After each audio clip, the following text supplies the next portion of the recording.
फहरा आयशा को कहें कि क्लास ज्वाइन करती हैं। अभी उनका आया था इधर नोटिफिकेशन, लेकिन फिर से चला गया है। तो दोबारा ज्वाइन करती रहीं, जैसे ही इधर शो होगा मुझे तो मैं एक्सेप्ट कर दूंगी। ओके मैम, कह देते हैं अभी।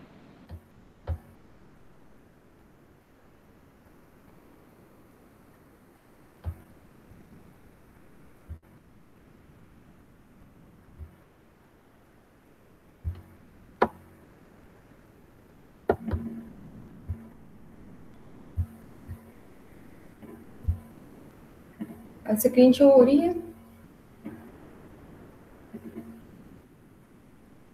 जी मैम, हो रही है। Okay, today we will talk about multiculturalism. कल के लेक्चर में हमने इश्यूज़ को डिस्कस किया था जो आइडेंटिटी से रिलेटेड होते हैं मल्टीकल्चरल सोसाइटी में। And today we will talk about multiculturalism. Multiculturalism के कॉजेज़ क्या होते हैं, क्यों मल्टीकल्चर फॉर्म होता है, और उसकी कुछ करैक्टरिस्टिक्स को डिस्कस करेंगे, और उसके कुछ एडवांटेजेस डिसएडवांटेजेस को भी डिस्कस करेंगे। तो सबसे पहले मल्टीकल्चरलिज्म होता क्या है, उसकी डेफिनेशन मैंने ऐड की है यहाँ पर। मल्टीकल्चरलिज्म या फिर मल्टीकल्चरल सोसाइटी, जैसे कल मैंने डिफाइन किया था कि ऐसी सोसाइटी होती है या ऐसी कम्युनिटी होती है जहाँ पर एक से ज़्यादा कल्चर्स से बिलोंग करने वाले लोग रह रहे होते हैं। ठीक है, ऐसी सोसाइटी जहाँ पे एक से ज़्यादा कल्चर के लोग रह रहे होते हैं या एक से ज़्यादा कल्चर्स को फॉलो किया जा रहा होता है जिस सोसाइटी में, उसको मल्टीकल्चरल सोसाइटी कहा जाता है। And according to this definition, multiculturalism क्या है? It refers to cultural diversity. And what is diversity? Diversity means variety in something, और यहाँ पे कल्चर की बात हो रही है तो कल्चर में वैरायटी होना मल्टीकल्चरलिज्म कहलाता है।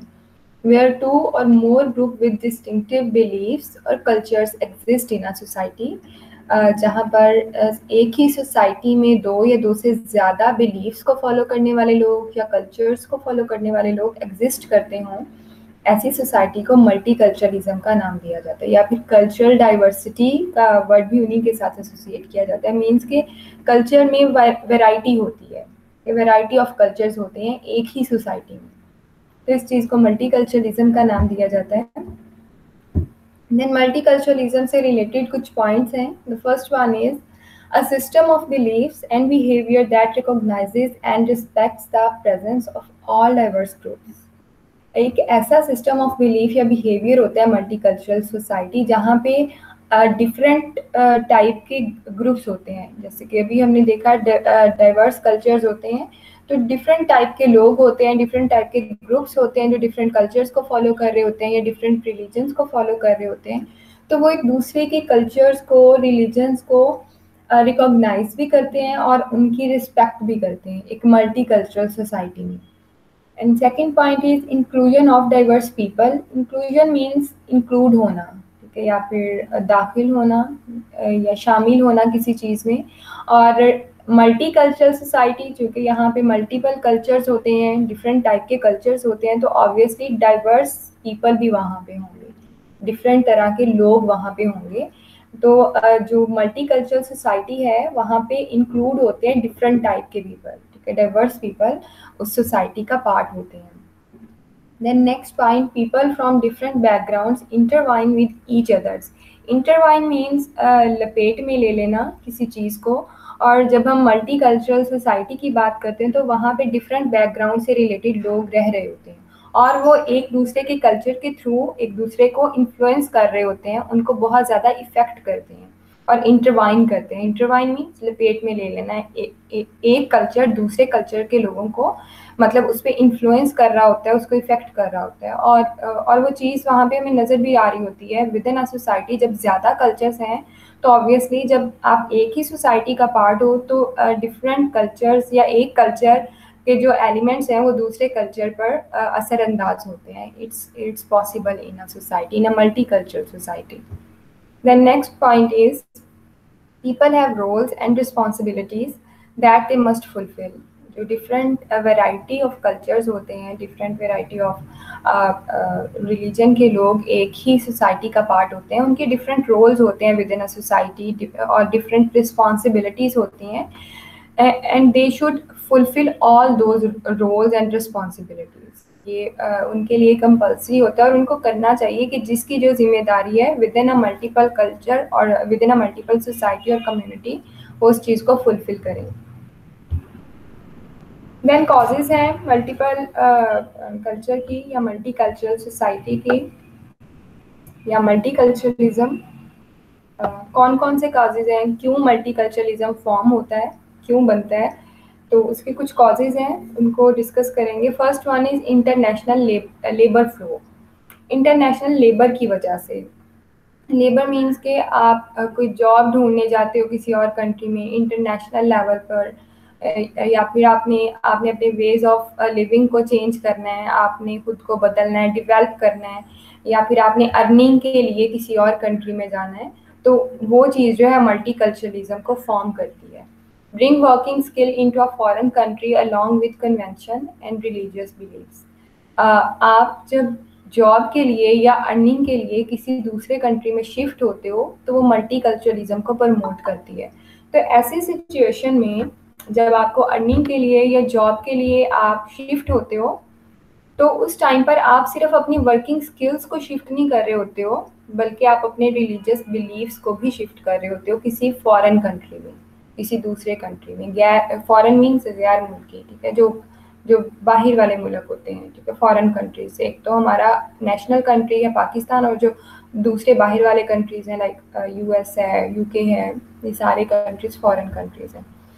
तो एक जो पर्सन है जो जॉब के लिए या अर्निंग के लिए किसी दूसरे कंट्री में शिफ्ट होता है, वो जस्ट अपनी वर्किंग स्किल्स को वहाँ पे लेके नहीं जा रहा होता है, बल्कि अपने कल्चर को, अपने बिलीव्स को, और जो भी चीज़ें कल्चर का पार्ट होती हैं उन सब को वहाँ पे शिफ्ट कर रहा होता है। फॉर एग्ज़ाम्पल जैसे कि हमारे अगर पाकिस्तानी लोगों की बात करें तो हमारी सोसाइटी के बहुत से लोग हैं जो लेबर के लिए दूसरे कंट्रीज़ में जाते हैं, और मोस्टली जो हमारे यहाँ जो ज़्यादा लोग हैं, मोस्टली ऐसा होता है कि जो एजुकेटेड लोग होते हैं वो डेवलप्ड कंट्रीज़ में मतलब कि इंग्लिश कंट्रीज़ में ज़्यादा जाते हैं, और जो अनएजुकेटेड होते हैं, इतने ज़्यादा एजुकेटेड नहीं होते, वो अरब कंट्री की साइड पर जाते हैं, मीन के सऊदी अरेबिया, दुबई, शारजाह और यूनाइटेड अरब अमारात इस साइड पर जो है, या फिर कुवैत, इस तरह के सोसाइटीज़ में जाते हैं और वहाँ जाके लेबर वर्क करते हैं, और वो उनके लिए अर्निंग का सोर्स होता है, जॉब करते हैं वहाँ पर। तो मीन्स के वो लोग यहाँ से वहाँ शिफ्ट हो रहे हैं, तो वो यहाँ की कल्चर के जो एलिमेंट्स हैं उनको भी वहाँ पे शिफ्ट कर रहे होते हैं। वो जस्ट अपनी वर्किंग स्किल को नहीं लेके जाते वहाँ पर, या जो भी काम करने जा रहे हैं सिर्फ वो ही नहीं होता है, अब वो अपने कल्चर के एलिमेंट्स को भी वहाँ पे किसी ना किसी तरह से शिफ्ट कर रहे होते हैं, ठीक है। उनकी लैंग्वेज भी उनके थ्रू वहाँ जा रही होती है, उनका कल्चर भी जा रहा होता है, उनकी वेज ऑफ लिविंग भी वहाँ पे शिफ्ट हो रही होती हैं, उनके रिलीजियस बिलीव्स भी शिफ्ट हो रहे होते हैं। अगर रिलीजियस बिलीव्स की बात करें अकॉर्डिंग टू दिस एग्जांपल जो भी मैंने दी, तो अरब का और हमारा रिलीजन और जो है वो सेम है, तो यहाँ पर रिलीजियस जो है डिफरेंसेस नहीं आएंगे, बिकॉज हमारा जो रिलीजन है वो ही है जो उनका रिलीजन है। तो अगर कुछ ऐसे कंट्रीज जहाँ का रिलीजन कुछ और है, तो फिर वहाँ पे रिलीजियस बिलीव्स की शिफ्टिंग भी होगी, ठीक है। तो मल्टीकल्चरलिज्म का जो बेसिक कॉज, जो सबसे पहला कॉज है, और बहुत ज़्यादा है ये, जिसकी वजह से मल्टीकल्चरलिज्म सोसाइटीज़ फॉर्म होती हैं, कि लोग अर्निंग के लिए, जॉब्स के लिए अपने कंट्री को छोड़कर किसी और कंट्री में शिफ्ट होते हैं, और वहाँ पर वो अपनी कल्चर को भी शिफ्ट कर रहे होते हैं, और कल्चर से रिलेटेड जो भी एलिमेंट्स हैं उनको शिफ्ट कर रहे होते हैं दूसरे कंट्री में जहाँ पे वो जा रहे होते हैं for labour. Then second point है education. Students expect to experience a high quality education in other countries. लोग अच्छी तालीम के लिए दूसरे कंट्रीज़ में शिफ्ट होते हैं, कि अच्छी तालीम को एक्सपीरियंस करने के लिए स्टूडेंट्स जो हैं वो दूसरे कंट्रीज़ में शिफ्ट होते हैं। जैसे कि हमारे यहाँ बहुत से लोग जब मोस्टली हमारे यहाँ वो लोग जिन्होंने डॉक्टरेट की डिग्री हासिल करनी होती है, पीएचडी करनी होती है, वो दूसरे कंट्रीज़ में शिफ्ट होते हैं, ठीक है, हाई क्वालिटी एजुकेशन को अचीव करने के लिए, या फिर अगर किसी भी टाइप का हायर एजुकेशन उन्होंने अकम्प्लिश करना है, तो हायर एजुकेशन को गेन करने के लिए हमारे स्टूडेंट्स जो हैं वो दूसरे कंट्रीज़ में, डेवलप्ड कंट्रीज़ में, या फिर जहाँ की एजुकेशन ज़्यादा अच्छी हो वहाँ पर शिफ्ट हो रहे होते हैं। तो यहाँ पर एजुकेशन जो है ये भी मल्टीकल्चरलिज्म को फॉर्म करता है, कि स्टूडेंट्स जो हैं वो एजुकेशन की सेक के लिए, एजुकेशन को हासिल करने के लिए जो है एक कंट्री को छोड़कर अपने ओरिजिनल जो उनका कल्चर होता है या उनका कंट्री होता है, नेशनल कंट्री होता है, उनको उसको छोड़कर किसी और कंट्री में शिफ्ट हो रहे होते हैं। तो वो जस्ट वो शिफ्ट नहीं हो रहे होते, दैट मीन्स कि वो अपने कल्चर को भी वहाँ पे किसी ना किसी तरह से शिफ्ट कर रहे होते हैं। देन सेकंड पॉइंट है students are affected by local culture, meanwhile they are showing off their diverse culture to local folks. Folks means people, यहाँ पर local folks लिखा हुआ है, that means local people. तो स्टूडेंट्स वहाँ के लोकल कल्चर से मुतासिर हो जाते हैं, जहाँ जैसे कि फॉर एग्जांपल अगर एक पाकिस्तान का स्टूडेंट है, वो चाइना में जाता है या फिर यूएस में, किसी भी कंट्री की एग्जांपल ले ले, वहाँ पे जाता है for the sake of education, तो वहाँ का जो लोकल कल्चर है वो पाकिस्तानी स्टूडेंट पे भी इफेक्ट होता है, और जो उसका ओरिजिनल कल्चर है, पाकिस्तानी स्टूडेंट का ओरिजिनल कल्चर है, वो उसको भी वहाँ पे रिप्रेजेंट कर रहा होता है, या उसको भी वहाँ के लोगों को शो करवा रहा होता है। और ये ऑटोमेटिकली होता है, ऐसा नहीं होता कि वो खुद करवा रहा होता है शो या फिर खुद रिप्रेजेंट कर रहा होता है, वो उसकी आइडेंटिटी का पार्ट होता है। इस वजह से वो जो उसका ओरिजिनल कल्चर है वो भी शो हो रहा होता है उन लोगों के सामने। लोकल फोक्स मीन्स के वो जो वहाँ के नेटिव पीपल होते हैं उनके सामने। तो एजुकेशन जो है वो भी सोर्स है मल्टीकल्चरलिज्म का। लोग एजुकेशन के हसूल के लिए जाते हैं दूसरे कंट्रीज़ में, और इसके ज़रिए जो है वो अपना कल्चर भी किसी ना किसी हद तक उस सोसाइटी में शिफ्ट कर रहे होते हैं। Then next point is open to new technology और लेटेस्ट डिस्कवरीज। टेक्नोलॉजी और लेटेस्ट डिस्कवरीज़ की बात करें तो आज का दौर जो है वो टेक्नोलॉजी का दौर है, और अगर हम अपने कंट्री की बात करें तो पाकिस्तान जो है वो टेक्नोलॉजी के हिसाब से, डिस्कवरीज़ के हिसाब से बहुत पीछे है अभी।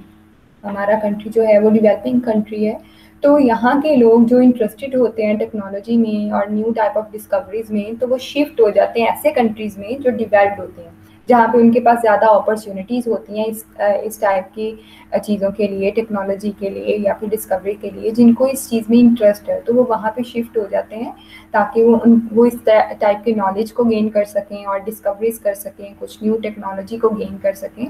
तो ये चीज़ जो है ये भी मल्टीकल्चरलिज्म को प्रमोट करती है और फॉर्म करती है। देन रिफ्यूजीज मीन्स इमिग्रांट्स, या फिर वो लोग जो माइग्रेट कर जाते हैं एक कंट्री से दूसरे कंट्री तक, वो लोग भी मल्टीकल्चरलिज्म को फॉर्म कर रहे होते हैं। जैसे कि हम लोग पार्टीशन के टाइम पर हम लोगों ने माइग्रेट किया था, ठीक है, मीन्स के हमारे जो आबा अजदाद थे उन्होंने माइग्रेट किया, तो उनको रिफ्यूजीज़ का नाम दिया जा सकता है, बिकॉज वो इंडिया को छोड़कर यहाँ पर एक अलग नेशन उन्होंने बनाई, कायम की। तो वहाँ का कल्चर जो था वो यहाँ पे लेके आए, ठीक है।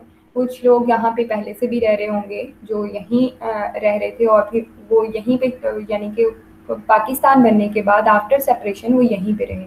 लेकिन कुछ लोग ऐसे भी थे जो इंडिया वाली साइड पे रहते थे और वहाँ से माइग्रेट करके पाकिस्तान वाले एरिया में आए, तो वहाँ से वो कल्चर भी लेके आए, ठीक है। वो वहाँ की जो भी ट्रेडिशंस थे और जो भी एलिमेंट्स थे वहाँ के कल्चर के, उन चीज़ों को भी यहाँ पर उन्होंने शिफ्ट किया।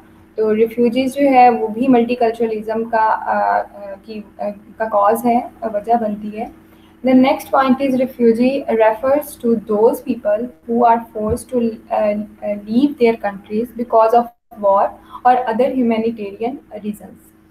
रिफ्यूजीज़ को डिफाइन किया हुआ है। रिफ्यूजी क्या है कि जब लोगों को फोर्स किया जाता है कंट्री को छोड़ने के लिए। अगर हम पाकिस्तान इंडिया के सेपरेशन की बात करें तो हमारे जो कंट्री, जब हमारा कंट्री बना और लोग मुसलमान वहाँ से इधर शिफ्ट हुए पाकिस्तान में, तो वहाँ पे फोर्स वाला एलिमेंट तो नहीं आएगा, बिकॉज वो सब चीज़ एक प्रॉपर प्लानिंग के थ्रू हुई थी और एग्रीमेंट्स हुए थे। ये अलग बात है कि उस टाइम पे बहुत ज़्यादा डिस्प्यूट्स थे और वॉर्स भी चल रही थी, और वॉर्स उस तरह से नहीं कि लड़ाई झगड़े चल रहे थे। तो एक वो सिचुएशन होती है जहाँ पर लोगों को फोर्स किया जाए। तो उस चीज़ को रिफ्यूजी का नाम दिया दिया गया यहाँ पर। और बिकॉज ऑफ वॉर भी वो लोग जो है अपने कंट्री को, ओरिजिनल कंट्री को छोड़कर किसी और कंट्री में शिफ्ट हो सकते हैं, या फिर किसी भी रीज़न की वजह से अगर वो वहाँ पे सेटल नहीं है तो वो अपने कंट्री को छोड़कर माइग्रेट कर जाते हैं किसी और कंट्री में। तो वो चीज़ भी मल्टीकल्चरलिज्म को प्रमोट करती है। Then next point is catering of Afghan refugees in Pakistan. This is an example of refugees. तो जो लास्ट वाला पॉइंट है वो एग्जाम्पल है कि पाकिस्तान में जैसे अफ़गान जो माइग्रेंट्स होते हैं उनको केटर किया जाता है। केटरिंग मीन्स प्रोवाइड फूड, खाने की चीज़ें मुहैया करना। और जो अफ़गान रिफ्यूजीज़ होते हैं जो पाकिस्तान में पनाह लेते हैं, उन लोगों का यहाँ पे आना और वहाँ के कल्चर का इन्फ्लुएंस यहाँ पे होना, वो भी मल्टीकल्चरलिज्म का पार्ट है। और ये एज एन एग्जांपल यहाँ पे ऐड किया हुआ है। तो जो लास्ट वाला पॉइंट है वो रिफ्यूजीज से रिलेटेड मल्टीकल्चरलिज्म को किस तरह से यहाँ पे शिफ्ट करते हैं उसकी एक एग्जांपल है। So these are the causes. Repeat कर रही हूँ कॉजेज को, कौन कौन से कॉजेज हैं जो मल्टीकल्चरलिज्म की वजह बनते हैं। First one is labour work. Labour के लिए, जॉब के लिए, अर्निंग के लिए लोग एक कंट्री से दूसरे कंट्री में शिफ्ट होते हैं। देन एजुकेशन है, for the sake of high quality education. High quality education को गेन करने के लिए, उसको एक्सपीरियंस करने के लिए स्टूडेंट्स जो हैं दूसरे कल्चर्स का पार्ट बनते हैं। Then new technology and latest discoveries के लिए।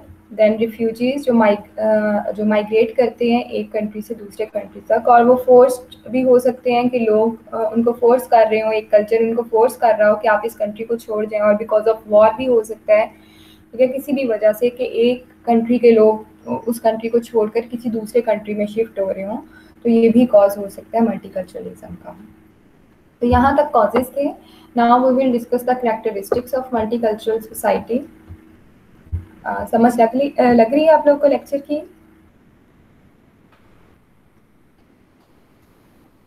लग रही है। ओके, यस जी सना, कुछ कहा है आपने?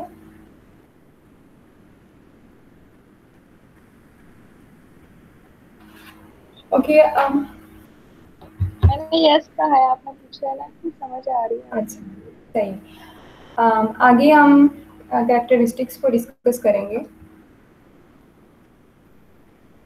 मल्टीकल्चरलिज्म की कैरेक्टरिस्टिक्स क्या है? The first one is multicultural societies are characterised by people of different races, ethnicities and nationalities living together in the same community.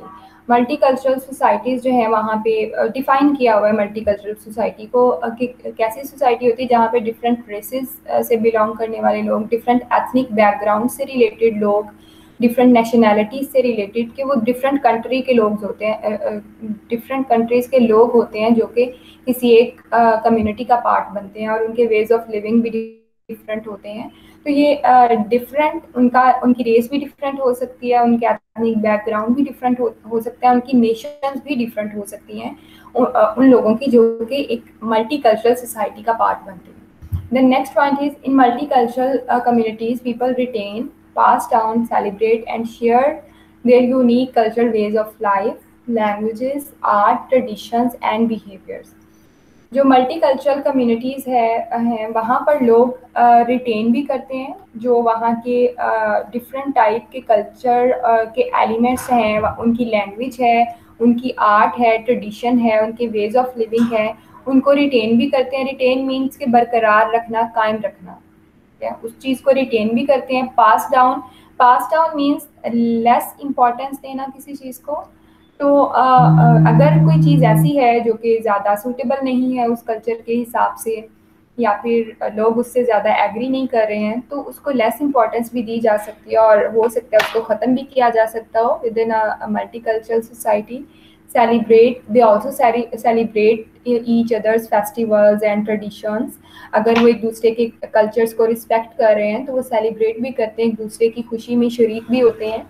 And share their unique culture base, और एक दूसरे के कल्चर को share भी कर रहे होते हैं, अपने कल्चर्स को शेयर कर रहे होते हैं विद इन मल्टीपल कंट्रीज। और उसमें जब इन सब चीज़ों के रिटेन करने की, पास डाउन करने की, शेयर करने की बात आती है, तो उसमें वेज ऑफ लाइफ भी आ जाते हैं, लैंग्वेज को भी शेयर कर रहे होते हैं, रिटेन कर रहे होते हैं, या फिर जो ऐसी लैंग्वेजेस जो इतनी ज़्यादा इंपॉर्टेंट नहीं है उनको लेस इंपॉर्टेंस दी जाती है। आर्ट पे भी काम होता है, ट्रेडिशंस एंड बिहेवियर्स, इन सब चीज़ों को शेयर भी किया जा रहा होता है, उनको उन पे ज़्यादा फोकस किया जा रहा होता है अगर वो ज़्यादा इंपॉर्टेंस रखते हैं, और अगर लेस इंपॉर्टेंस रखते हैं तो उनको पास डाउन भी किया जा सकता है in multicultural communities. Then next part is the characteristics of multiculturalism often spread into communities public school। जो मल्टीकल्चरलिज्म है वो मोस्टली कैसे स्प्रेड होता है, पब्लिक स्कूल्स के जरिए, where curricula are crafted to introduce young people to the qualities and benefits of cultural diversity। जहाँ पर जो वहाँ का करिकुलम है, स्कूल्स की बात हो रही है, वहाँ का जो करिकुलम है उसको इस तरह से प्रिपेयर किया जाता है, क्राफ्ट का वर्ड यहाँ पे लिखा, दैट मीन्स प्रिपेयर, तैयार किया जाता है।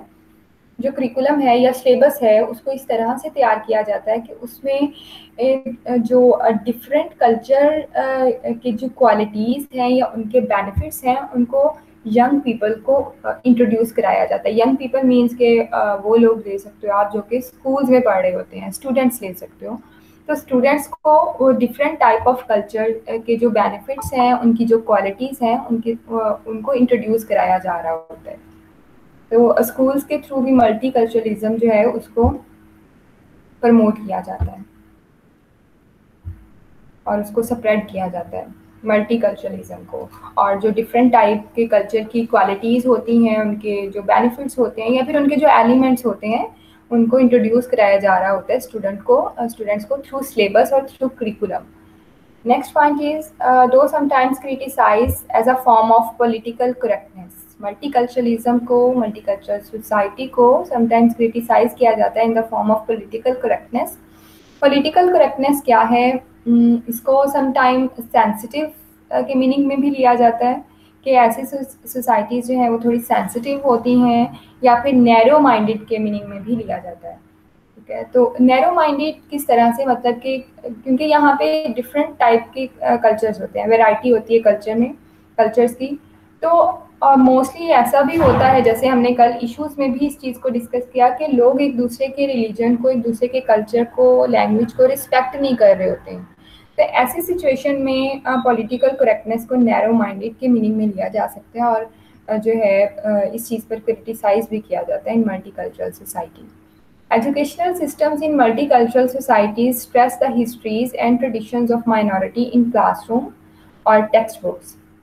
एजुकेशनल सिस्टम के थ्रू जो माइनॉरिटी ग्रुप्स होते हैं, वो लोग जो कि कम तादाद में होते हैं एक सोसाइटी में, उनके ट्रेडिशंस को और उनकी हिस्ट्रीज पर भी फोकस किया जाता है बुक्स के थ्रू और क्लासरूम में। इट मीन्स कि जो भी सिलेबस ऐड किया जा रहा है उसके थ्रू जो माइनॉरिटी ग्रुप्स के, जो माइनॉरिटीज़ के ट्रेडिशंस हैं या उनकी हिस्ट्रीज हैं, उनको भी डिफाइन किया जा रहा होता है। बिकॉज जो मेजॉरिटी ग्रुप्स हैं वो तो ऑलरेडी एग्जिस्ट कर रहे होते हैं, लोग ज़्यादा होते हैं एक सोसाइटी में, एक कम्युनिटी में, जिस कल्चर को ज़्यादा फॉलो किया जाता है एक मल्टीकल्चरल सोसाइटी में। जैसे पाकिस्तान की बात करें तो यहाँ पर मुस्लिम जो हैं बहुत ज़्यादा तादाद में हैं, बिकॉज ये मुस्लिम कंट्री है और हम लोग मेजॉरिटी में हैं, और कुछ माइनॉरिटी कल्चर्स भी हैं। तो ऐसी मल्टीकल्चरल सोसाइटी जहाँ पे माइनॉरिटी कल्चर्स हों, तो उस चीज़ को प्रमोट किया जाता है, शेयर किया जाता है थ्रू एजुकेशनल सिस्टम, ताकि उस चीज़ का नॉलेज भी लोगों को मिले और लोग उस चीज़ से भी फेमिलियर हों। और इस चीज़ को क्लासरूम में थ्रू एजुकेशनल सिस्टम भी कम्प्लीट किया जा रहा होता है, टेक्स्ट बुक में सिलेबस के थ्रू भी कम्प्लीट किया जा रहा होता है।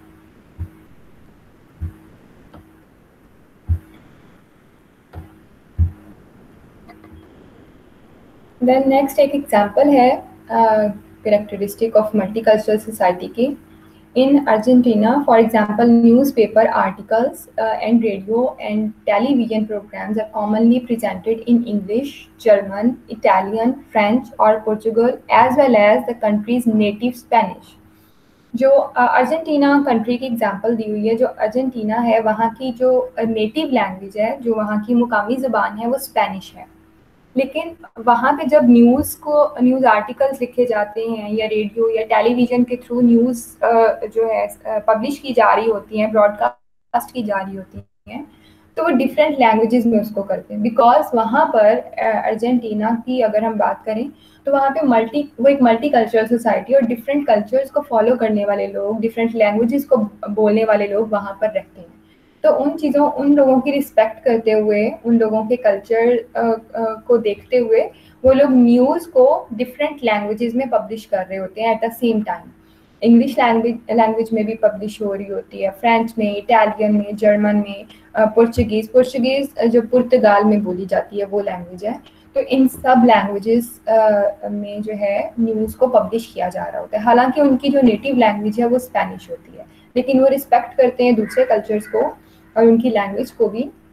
तो वो लोग जो है न्यूज़ को और मतलब कि जो भी प्रोग्राम्स और मीडिया की अगर बात करें तो वो उनको लैंग्वेजेस भी पब्लिश करते हैं, या न्यूज़ आर्टिकल्स को भी दूसरी लैंग्वेजेस में पब्लिश कर रहे होते हैं। Indeed, Argentina's constitution promotes immigration by recognizing the right of individuals to retain multiple citizenship from other countries. Argentina constitution जो है वो महाजरीन को भी प्रमोट करते हैं। महाजरीन इमिग्रेट जो कि वो लोग जो इमिग्रेशन करके आते हैं अर्जेंटीना में, ठीक है, जो अपनी कंट्री को छोड़कर आते हैं अर्जेंटीना में, उन लोगों को भी प्रमोट करते हैं। एक इंडिविजुअल के राइट्स को रिकॉग्नाइज किया जाता है वहाँ पर, ताकि मल्टीपल सिटीजनशिप जो है उसको रिटेन कर सकें, उसको कायम कर सकें वो लोग जो कि दूसरे कंट्रीज से बिलोंग करते हैं, जो कि वहाँ पर शिफ्ट हुए होते हैं। तो उस चीज़ को रिकॉग्नाइज किया जाता है, उनके राइट्स पर फोकस किया जाता है और उस चीज़ को रिटेन करने के लिए, ताकि वो मल्टीपल सिटीजनशिप, बिकॉज वो पहले किसी और कंट्री का पार्ट थे, फिर वो अर्जेंटीना में शिफ्ट हुए, तो मल्टीपल सिटीजनशिप में इन्वॉल्व होते हैं वो लोग। तो उस चीज़ को रिटेन करने के लिए वो उस चीज़ को रिकॉग्नाइज भी करते हैं। अर्जेंटीना कॉन्स्टिट्यूशन की बात कर रहे हैं और वो उनको प्रमोट भी करते हैं। तो जो अर्जेंटीना कंट्री की यहाँ पे एग्जांपल दी हुई है वो एक ट्रू मल्टीकल्चरल सोसाइटी की एग्जांपल हो सकती है, जहाँ पे डिफरेंट कल्चर जो कि वहाँ पे फॉलो किए जा रहे हैं, या डिफरेंट कल्चर को फॉलो करने वाले लोग जहाँ पे रहते हैं उनको रिस्पेक्ट भी की जाती है, उनको अंडरस्टैंड किया जाता है, रिकॉग्नाइज किया जाता है और उनको प्रमोट भी किया जाता है। So these are the characteristics of multicultural society. Now we will discuss the advantages of multicultural society. कौन कौन से फ़ायदे हैं मल्टीकल्चरल सोसाइटी के। The first one is colour to the monotonous modern life. Monotonous means lacking of variety और dull होना किसी चीज़ का। तो मल्टीकल्चरलिज्म है वो एक कलर लेके आता है सोसाइटी में या कम्युनिटी में, ठीक है। और जो वैरायटी मीन्स के वैरायटी को ऐड करता है। मल्टीकल्चरल सोसाइटी मीन्स के जहाँ पे कल्चरल डाइवर्सिटी होती है, डिफरेंट टाइप के कल्चर होते हैं, डिफरेंट वैरायटी होती है कल्चर्स की, तो वो एक कलर ऐड करता है सोसाइटी में। तो मोनोटोनस को भी ख़त्म करता है। मोनोटोनस जैसे अभी मैंने बताया कि डल हो जाना किसी चीज़ का, तो मोनोटोनस को वाले एलिमेंट को ख़त्म कर देता है multiculturalism. Then unusual experience to local ones. जो वहाँ के लोकल लोग होते हैं या फिर जो वहाँ के मुकामी लोग होते हैं वो एक्सपीरियंस करते हैं डिफरेंट टाइप के कल्चर्स को, ठीक है। क्योंकि एक मल्टीकल्चरल सोसाइटी में डिफरेंट कल्चर के रहने वाले लोग होते हैं, तो वो जो वहाँ के नेटिव पीपल होते हैं वो इन सब चीज़ों को एक्सपीरियंस कर रहे होते हैं। दैट इज़ एन एडवांटेज कि उनको डिफरेंट चीज़ें देखने को मिल रही होती हैं, डिफरेंट वेज ऑफ लिविंग को देखते हैं, डिफरेंट लैंग्वेजेस को एक्सपीरियंस कर रहे होते हैं, तो ये एक एडवांटेज है। देन टूरिज्म इंडस्ट्री प्रमोट होती है, टूरिज्म को प्रमोट किया जा रहा होता है मल्टीकल्चरल सोसाइटी में, बिकॉज डिफरेंट कंट्रीज से बिलोंग करते हुए लोग भी वहाँ पे आ रहे होते हैं। तो इस चीज़ से क्या होता है, टूरिज्म भी प्रमोट होती है। Then eliminate deep rooted prejudice and racist issues. Eliminate means ख़त्म करना या फिर ख़त्म हो जाना। मल्टीकल्चरल सोसाइटी जो है वो कॉज बनती है प्रेजुडिस और रेशिस्ट इश्यूज के ख़त्म होने का भी कॉज बनती है। प्रेजुडिस क्या है? प्रेजुडिस मीन्स कि फेवरेटिज्म होना या फिर ऐसी चीज़ जो हार्म की वजह बने, ठीक है, उस चीज़ को प्रेजुडिस कहा जाता है। और जो भी रेशिस्ट इश्यूज हैं उनको वो भी ख़त्म होते हैं बिकॉज रेसिस को इग्नोर किया जाता है, क्योंकि डिफरेंट रेसेस से बिलोंग करने वाले लोग होते हैं, तो उस चीज़ पे इतना ज़्यादा फोकस नहीं किया जाता और जो भी उससे रिलेटेड इश्यूज होते हैं वो एलिमिनेट हो जाते हैं एक मल्टी कल्चरल सोसाइटी में। उस सूरत में जब लोग एक दूसरे को रिस्पेक्ट कर रहे होंगे, एक दूसरे को अंडरस्टैंड कर रहे होंगे और पॉइंट आउट नहीं करेंगे, उस सूरत में ये सारे इश्यूज जो हैं वो रिजॉल्व हो जाते हैं एक मल्टी कल्चरल सोसाइटी में। Then last advantage is openness and creativity. एक मल्टीकल्चरल सोसाइटी में ज़्यादा ऑप्शंस होते हैं क्रिएटिव वर्क्स के एंड वैरायटी ऑफ वर्क्स होते हैं, ज़्यादा क्रिएटिव काम हो रहा होता है because different thought of school से बिलोंग करने वाले लोग जो हैं वो एक सोसाइटी का पार्ट होते हैं। तो ओपननेस मीन्स के ज़्यादा ज़्यादा वेराइटीज होती हैं और क्रिएटिव वर्क्स भी ज़्यादा हो रहे होते हैं मल्टीकल्चरल सोसाइटी में। So these are the advantages of multicultural society. Then आगे डिसएडवांटेजेस हैं। डिसएडवांटेजेस में कल हमने कुछ इश्यूज को भी डिस्कस किया, तो वो भी डिसएडवांटेजेस में इंक्लूड हो सकते हैं और उसके अलावा कुछ पॉइंट्स यहाँ पे भी लिखे हुए हैं, उनको डिस्कस करते हैं। The first one is risk of social conflict. इस पॉइंट को हमने कल भी डिस्कस किया था कि जब लोग एक दूसरे के रिलीजन को, कल्चर को, उनके वेज ऑफ लिविंग को एक्सेप्ट नहीं करते हैं, उनको रिस्पेक्ट नहीं करते हैं, तो कॉन्फ्लिक्ट पैदा होता है, डिस्प्यूट्स होते हैं और जो है टेंशन वाला जो है माहौल क्रिएट हो जाता है। तो सोशल कन्फ्लिक्ट्स होते हैं बिकॉज लोग एक दूसरे को एक्सेप्ट नहीं कर रहे होते। Then second point is injustice और इनइक्वालिटी। ये पॉइंट भी होता है उसी सूरत में जब लोग एक दूसरे को एक्सेप्ट नहीं कर रहे होते हैं, जैसे कि फॉर एग्जांपल जो मेजॉरिटी पीपल होते हैं वो माइनॉरिटीज़ को दबाने की कोशिश करते हैं बिकॉज मेजॉरिटी जो है उनका ज़्यादा इन्फ्लुएंस होता है एक सोसाइटी में। तो फॉर एग्जांपल जैसे इंडिया में, कल हमने इंडिया की बात की, वहाँ पे इंडिया जो हिंदूज हैं वो ज़्यादा तादाद में है और जो मुस्लिम्स हैं वो तशद्दुद का निशाना बनते हैं वहाँ पे, उनके साथ बहुत ज़्यादा नाइंसाफ़ी होती है, इनइक्वालिटी जो है उसको फेस करना पड़ता है। इसी तरह से फ्रांस की मैंने कल एक एग्जांपल दी थी, वो भी यहाँ पे इंक्लूड हो सकती है, जहाँ पर मुस्लिम वुमेन्स को हिजाब करने से रोका जाता है और उस पर बैन भी लगाया गया कुछ दिनों पहले।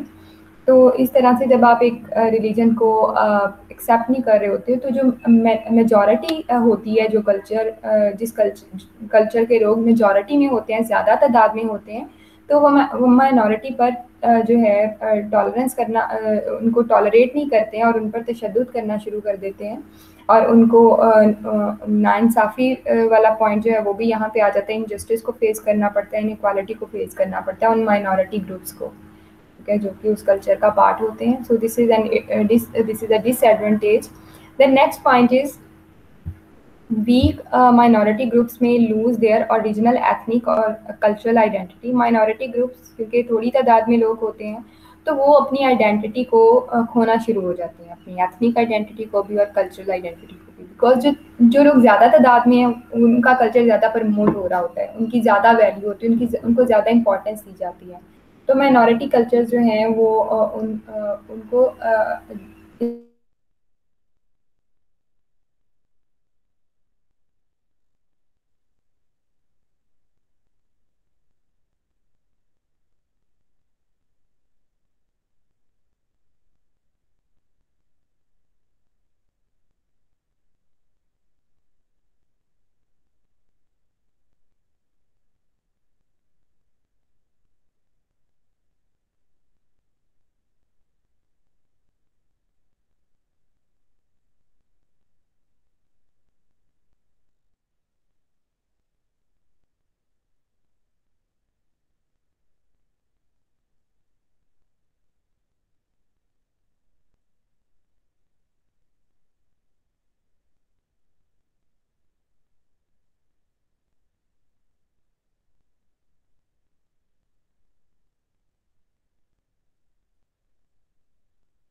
आवाज़ आ रही है मेरी?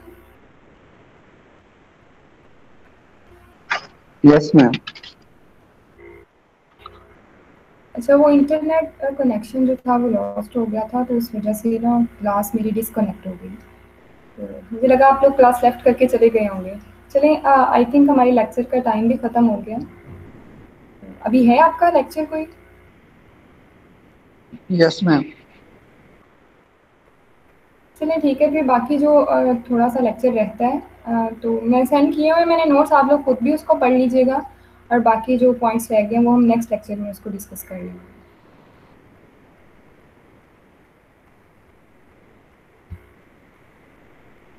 तो अटेंडेंस मैंने ले ली है आप लोगों की, आप लोग जा सकते हैं। अल्लाह हाफिज़। अल्लाह अल्लाह हाफ़िज़ मैम।